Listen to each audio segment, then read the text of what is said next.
Hey, what the fuck is up, YouTubers? My name is HuntinNoobs, and I'm coming back at you with another edition of my series called Through My Eyes. I know, it's been a long time. Chill the fuck out. Now, I've been getting some comments recently, and, very valid points these people are making. And if some people talk about, my videos are being put out too long. People are losing interest and shit like that. You know, that the series is good, but they just lose interest. And fair enough. It is true. I have to agree with you. I would imagine it would be the same way if I was, spectating as you were or whatnot. I'll tell you the reason behind that is usually what I do is I upload a Through My Eyes every 1,000 views.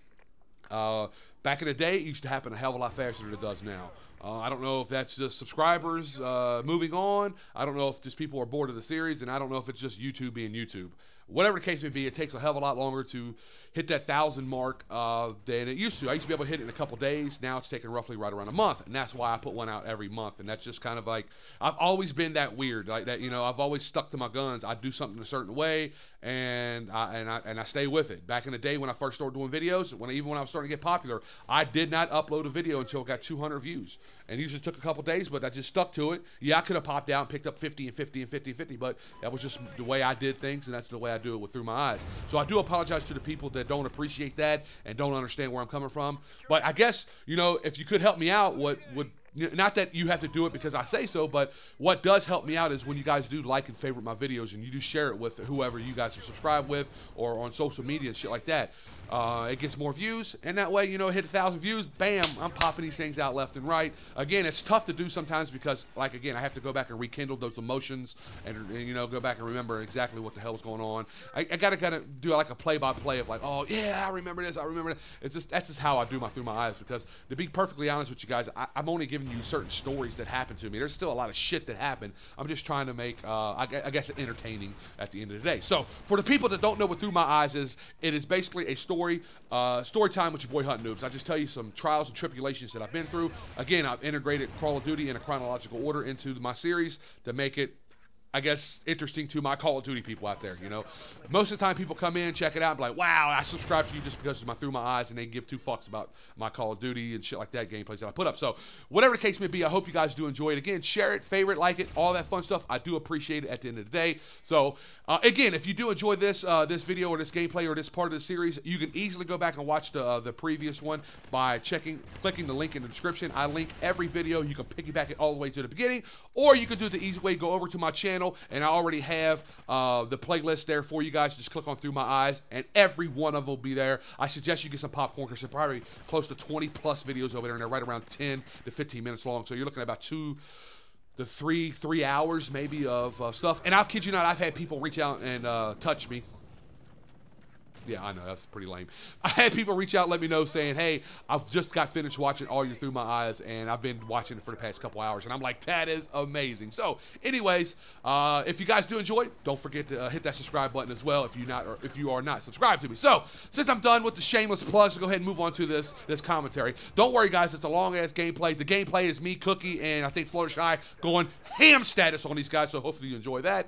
But I ended on a juicy note last time, guys, right? I was talking about how I got busted stealing some shit, and then I was denying it because I wanted to get out. I was really close to getting out to my halfway house time. And for the people who don't know what halfway house time is, it's pretty much where you get released a little bit earlier so you can get somewhat adjusted to society. I've been locked up for almost 5 years, so it's like, hey, this is how society is now, because when you're locked up, you don't realize what's changing and what's not. You see a little bit on TV and whatnot, but you're not experiencing it. So halfway house is just, a way to get you out there so they just don't, throw you out there like, hey, here you go, good luck, and we'll see you again type shit, So I don't want to lose my halfway house. So my counselor pulls me into his office or to a room, and he says, I have some bad news for you.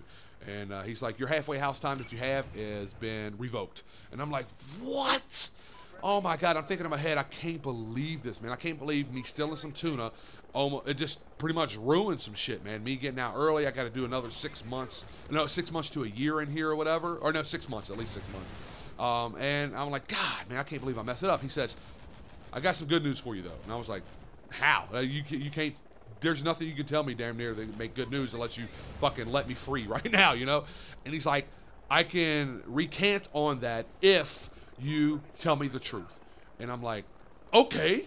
You know, I didn't even hesitate. I was like, okay, I stole it. He's like, no, seriously, did you? I was like, yeah, man, I stole it. He's like, why? I was like, man, I'm about to get out. You know, I've been locked up for so long that I'm pretty much out of sight, out of mind when it comes to my family and friends. I have nothing but crackheads and dope dealers. And dope dealers, you know, since I've been locked up so long, they don't give a fuck about me anymore. People that owe me money, they're like, I ain't paying this motherfucker and shit like that. You know, just how it is. And you know, I just want to make sure when I get out, I have enough money saved up and this, that, and the other. So he was understanding of it, and he was like, cool, man, no problem. Give me about a week. Let me get this all taken care of, and we'll release you. So sure enough, it happened. I was released to GP, which is general population. So I was out of the hole. I was in the hole for a long, long fucking time, man. Again, I grew out a big beard and shit like that, and my face was fucking full of acne, man, because I didn't have the proper cleaning entire time. You know, I was only 22 years old, so you know, I was going through all that fun growing up stages still. So I got out and I looked at my face. I was like, damn! You know, it's kind of like Friday with fucking Smokey and Ice Cube when they did that. Damn! You know, I don't know. Anyways, so I'm out, right? And now the hard part begins because I'm counting down to the days that I'm getting released, right? So now the hardest part is not getting in trouble anymore. Trying to associate myself with people that are not fucking doing dumb shit. And it's hard to do when you're in penitentiary because people that know you're getting out and that are not getting out, believe it or not, they're trying to get you to stay, man. They're what we call fucking trolling, right? I mean, these people are full thoroughbred fucking haters, man.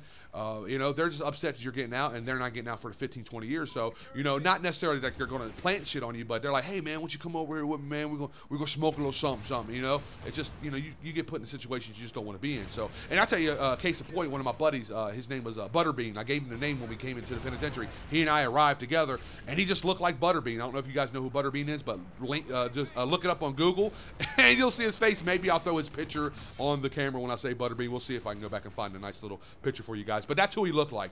So, and we were playing basketball, man, and some guy talking shit to him, and it basically was like, we're about to fucking bang out there. And he told me, he's like, no, you do not get in this, man. I'm like, man, I can't let him jump you, dude. He's like, no, you don't get in this shit, man.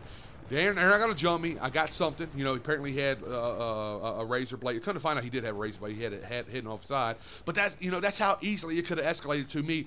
Him having a razor blade, you know? What if they start jumping? He drops a razor blade. I'm going to pick that bitch up, and I'm going to fucking slice and dice some people because I am not going to let a couple guys beat the brakes off of me because the people that are in the penitentiary, they're not a bunch of fucking Slim Jim motherfuckers where they're just bean poles. Most of them have been there a long time, and they're fucking naturally huge, man, a big muscle bound. It's not going to happen. And also, there's people, he's not the only one in there with a razor blade. There's other people that do have it as well. So, I mean, that situation could have got out of control right then and there.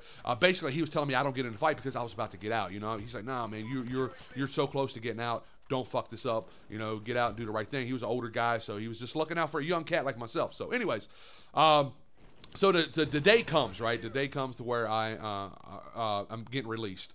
And I'm saying goodbye to all my homies. I'm giving away all my stuff, you know, stuff that I know I'm not going to need. And I really didn't have much anything because, again, I was saving my money for when I got out.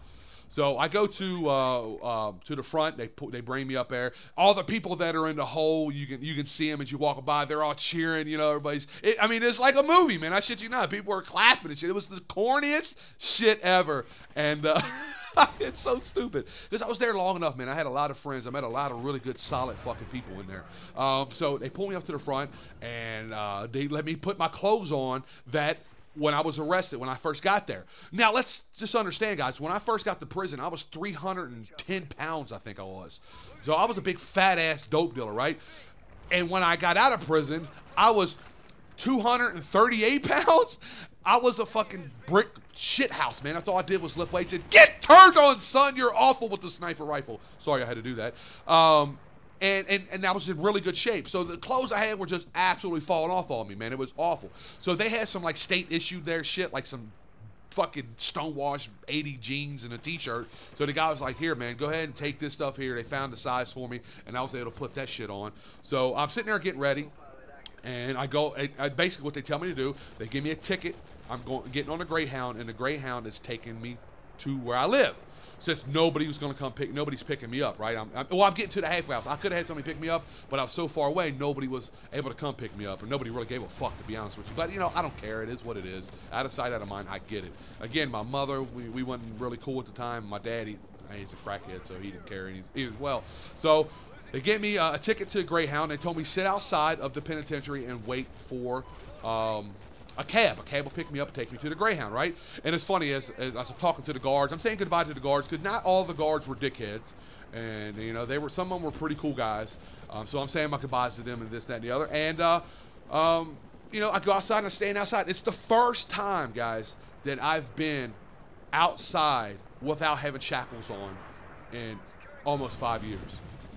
And you know that might not mean that big of a deal to you guys, but it was crazy. It was amazing, man. Like I am outside, I am not being escorted by 4 or 5 guys, and I'm not in shackles.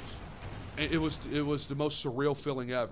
So I'm sitting there, and about an hour goes by, and I'm thinking in my head, what the fuck could be going on, man? I don't have a clue what's going on. So I come back inside. They bring me back inside. I'm sitting down, and the guy goes, all right, man, we got to call you another cab. I'm like, damn, dude, what the fuck, man? So I get another cab, or they call another cab. I go outside. I'm waiting for this taxi to get here. And lo and behold, another hour goes by. I'm like, what the fuck is going on? So I go back and tell the guy, I'm like, man, you know, what's the deal? Like, I don't understand what's going on. So eventually, a taxi does pull up, right? I get into this taxi. After I swear to you guys, it's been 3 hours of waiting. To get to the taxi, he drives me over to the Greyhound station, which is probably about 25 minutes away. And I get out of the taxi, I walk over to the booth, I guess it is. You know, it's a Greyhound booth. And I say, hey, I'm here to catch this bus here, from here to where I'm from. And they're like, honey, that bus left over an hour ago. I'm like, what? What are you talking about? She said, yeah, that bus left about an hour ago. So I'm like, well, I told her, I said, listen, I'm in prison. I just got out of prison. And, you know, I gotta get home. This is my way of getting home. And she's like, well, here's what we do. It's happened before. We'll call the prison up. So I call the penitentiary, and the guy answered the phone. I told him what's going on. He said, well, get a taxi, bring it back, come on back over here. We'll figure something out. So I call a taxi. I get back over to the penitentiary. And guys, it gets really interesting right now. You guys are not gonna believe what the fuck happens in this next segment. Nobody is gonna believe this shit. Anyways, guys, I kind of strung it along there at the end because I really wanted to end it on this note right here. I hope you guys understand. It's how I like to run this shit. You know, cliffhangers for the win. If you guys enjoyed the gameplay and or the commentary, please feel free to rate the video. With that being said, it's your boy Hunt Noobs. I'm out this bitch. Deuces. Woo!